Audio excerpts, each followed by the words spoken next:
2020 NCS 최신 기출분석집 수능 능력 시간입니다. 공사공단 기출문제와 기출유형 문제 중 5문제 같이 풀어보겠습니다. 첫 번째 수열 기출문제입니다. 일정한 규칙으로 숫자와 문자를 나열할 때 빈칸에 들어갈 알맞은 것은 수열은 A, E, C, O, H, 13, 빈칸 34입니다. 이 문제에서는 숫자 이외에 문자인 알파벳을 숫자들 사이에 넣음으로써 새로운 수열을 만들었습니다. 처음 접했을 경우 당황할 수 있지만 일정한 규칙으로 나열된 수열 문제이므로 알파벳을 순서대로 숫자를 붙여서 다시 나타내면 쉽게 이해할 수 있습니다. 그럼 알파벳 순서표를 보면 A는 1, C는 3, H는 8이 됩니다. 순서를 알파벳 대신 대입하여 숫자 수열로 바꿔줍니다. 그러면 1, 2, 3, 5, 8, 13 그리고 빈칸 34의 수열이 나옵니다. 수열을 보시면 이는 수열의 종류 중 유명한 피보나치 수열임을 알 수 있습니다. 앞 두 항의 합이 다음 항이 되어 1 플러스 2는 3, 2 플러스 3은 5, 3 플러스 5는 8. 따라서 빈칸은 8 플러스 13은 21의 숫자가 들어가야 합니다. 그러나 빈칸의 경우 숫자와 숫자 사이에 있어 알파벳이 들어갈 차례입니다. 다시 알파벳 순서표를 보면 21번째 알파벳은 U이므로 정답은 4번입니다. 이런 수열 문제는 다른 기업에서 자주 나오는 문제로 알파벳 이외 한글 자음 또는 모음을 숫자 대신 나열합니다. 따라서 준비하시는 공사공단 또는 기업의 특성을 파악하셔서 순서를 기본으로 외우고 가시길 바랍니다. 두 번째 응용수리 중 속력, 시간, 거리, 기출문제입니다. A사원은 출근하는 도중 중요한 서류를 못 챙긴 것을 알게 되었다. A사원은 집으로 시속 5km로 걸어서 서류를 가지러 가고 회사로 다시 출근할 때 자전거를 타고 시속 15km로 달렸다. 집에서 회사까지 거리는 5km이고 2.5km 지점에서 서류를 가지러 집으로 출발할 때 시간은 오전 7시 10분이었다. 이때 회사에서 도착한 시각은 몇 시인가? 단 집에서 회사까지는 직선거리이며 다른 요인으로 인한 소요 시간은 없다. 속력, 시간, 거리 문제는 기본적으로 다음 공식을 외우고 있어야 합니다. 제가 말씀드리는 공식은 속력은 시간분의 거리, 시간은 속력분의 거리, 거리는 속력 곱하기 시간입니다. 이 공식들을 외우셨다면 바로 문제에 적용해 봅시다. 문제에서 알려준 거리와 속력을 선분으로 표시하면 집에서 회사까지는 5km이고 A사원은 2.5km 지점에서 서류를 가지러 집으로 다시 돌아갔다고 했습니다. A사원이 집으로 다시 돌아가는 지점을 A 지점이라고 표시하겠습니다. 그리고 속력은 집으로 걸어서 시속 5km로 A 지점에서 집까지 돌아갔고 집에서 회사로 다시 출근할 때는 자전거를 타고 시속 15km 속력으로 출근했습니다. 우리가 구하고자 하는 것은 도착한 시각이므로 이동 소요 시간을 구해야 합니다. 방금 외운 시간은 속력분의 거리로 A 지점에서 집까지 5km/h를 2.5km 나누면 0.5시간이 걸렸고 자전거로 출근한 소요시간은 5km를 15km/h로 나누면 3분의 1 시간이 소요되었습니다. 다음으로 시간을 분으로 수정하기 위해 60분을 곱하면 각각 30분, 20분으로 총 50분의 시간이 걸렸습니다.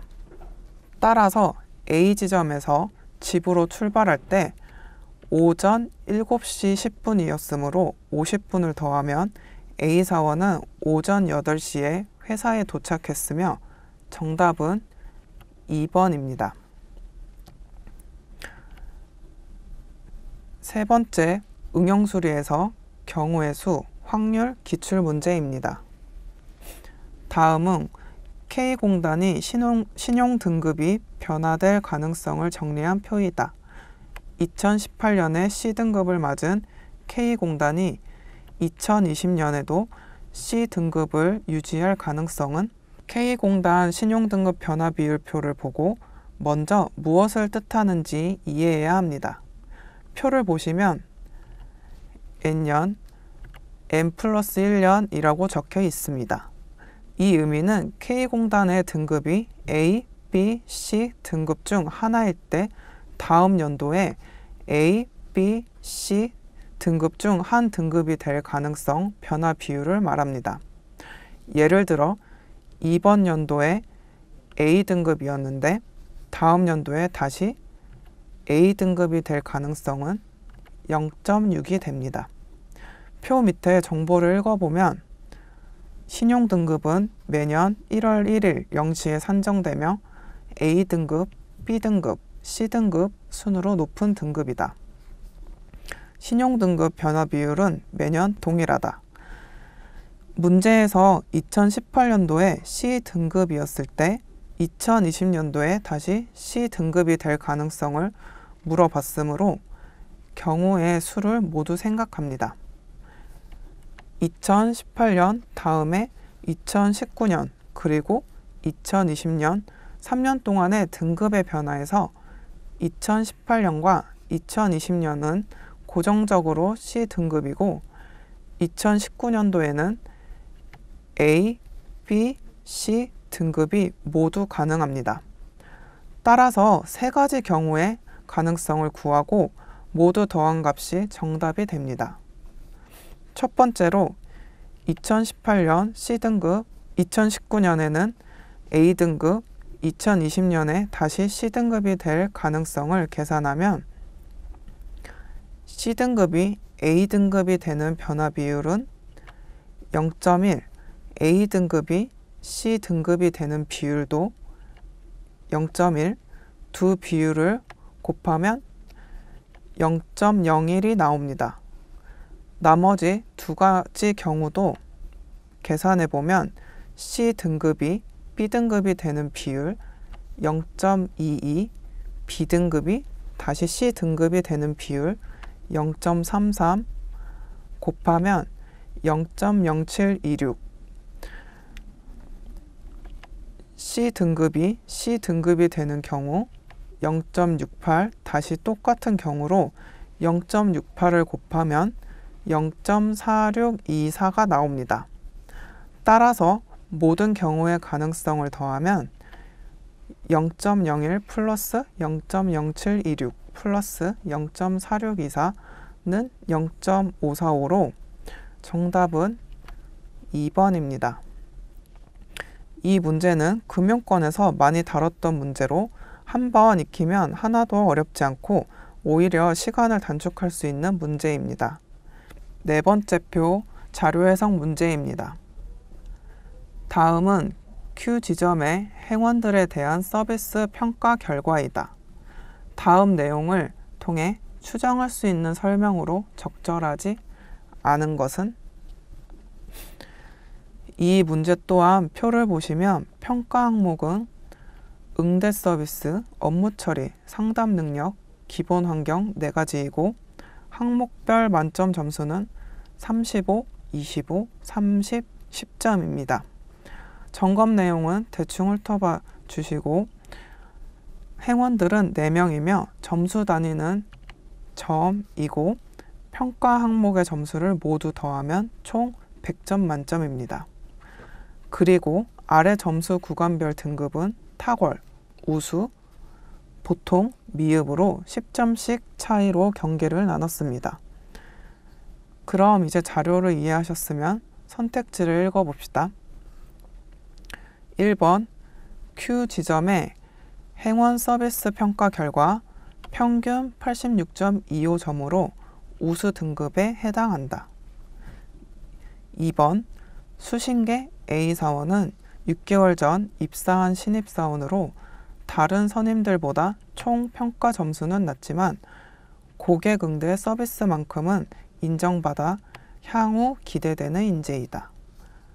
3번 각 평가 항목이 동일한 가중치를 가진다면 B 주임은 상담 능력보다 응대 서비스에서 상대적으로 더 높은 평가를 받았다. 4번 여신계 C 과장은 단연간의 경험을 토대로 고객의 니즈를 파악하고 적절한 상품을 권유하는 능력이 탁월하다. 5번 D 대리를 제외한 나머지 행원들은 평가 항목에 대해 만점을 적어도 1개 이상은 받았다. 1번과 3번은 계산이 필요한 문제로 시간이 걸리는 선택지입니다. 따라서 5번부터 풀어보겠습니다. D대리를 제외한 나머지 A, B, C 행원은 평가 항목에서 만점을 1개 또는 2개를 가지고 있습니다. A 사원은 응대 서비스, B 주임은 기본 환경, C 과장은 업무 처리와 상담 능력이 만점입니다. 4번은 C 과장이 고객 니즈를 파악하고 적절한 상품을 권유하는 능력이 좋다고 했으므로 이는 평가 항목 중 상담 능력 점검 내용에 해당됩니다. 따라서 C 과장은 상담 능력이 30점 만점이므로 옳은 내용입니다. 2번은 A 사원이 총 평가 점수 합계는 79점으로 다른 행원들보다 낮지만 고객 응대 서비스가 35점 만점으로 향후 기대되는 인재가 맞습니다. 다음으로 계산이 필요한 1번과 3번을 차례대로 풀어보겠습니다. 1번은 행원들의 서비스 평가 결과 평균을 구하면 4명의 합계의 총점을 4로 나누면 86.25점. 이 점수는 80점과 90점 사이에 해당되므로 우수 등급이 맞습니다. 3번은 각 평가 항목이 동일한 가중치를 가진다고 가정했으므로 평가 항목 만점을 100점으로 환산하겠습니다. 그러면 B 주임의 상담 능력은 27점으로 30분의 27은 10분의 9로 약분이 되고 응대 서비스는 28점으로 35분의 28은 5분의 4로 약분이 됩니다. 각각 100을 곱해주면 상담 능력은 90점, 응대 서비스는 80점이 되어 상담 능력이 응대 서비스보다 상대적으로 높아 옳지 않은 내용으로 정답은 3번입니다. 5번째 표 자료 변환 문제입니다. 다음은 성별 및 연령대별 농가 인구에 대한 자료이다. 이때 2018년 대비 2019년 증감률에 대해 바르게 나타낸 것은 그 전 문제와 달리 이번 문제에서 표를 볼 때는 문제에서 묻는 것만 확인하도록 합니다. 표를 그래프로 올바르게 변환된 것을 찾는 것으로 2018년 대비 2019년 증감률을 계산하기 위해서는 2018년과 2019년 연령대별 농가 인구만 비교하여 증감률을 구하고 증감률은 단위를 신경 쓰지 마시고 수치로만 계산하면 됩니다. 그리고 그 전에 선택지에서 연령대별로 증감률을 나타내고 있으며 성별로 나누지 않고 전체 농가 인구 증감률을 나타냈습니다. 다시 표로 돌아가면 필요한 부분만 표시하면 연령대별 농가 인구 부분이며 10세 미만부터 60대까지는 전년 대비 감소했고 70세 이상만 증가했음을 알 수 있습니다. 연령대별 증감률 추이를 알았으니 그래프들을 보겠습니다. 먼저 선택지들의 Y축 증감률 범위를 보면 1, 2번은 10%씩 간격이고 나머지는 2% 간격으로 그래프를 구성하였고 맨 처음 10세 미만의 감소율이 다르다는 것을 알 수 있습니다. 그래서 10세 미만의 감소율을 구하면 154분의 142 마이너스 154를 100으로 곱하면 약 마이너스 7.8%가 나와 1번과 2번은 틀린 그래프가 됩니다. 3, 4, 5번 그래프를 비교해 봅시다. 30대 감소율을 보면 5번 그래프가 다른 값을 가집니다. 30대 감소율을 직접 계산하면 209분의 201 마이너스 209를 100으로 곱하면 약 마이너스 3.8%로 5번 그래프는 틀렸습니다. 그리고 3번과 4번에서 40대 감소율이 크게 차이 나므로 이번엔 40대 감소율을 계산해 보면 368분의 338 마이너스 368을 또 100으로 곱해주면 약 마이너스 8.9%가 나옵니다.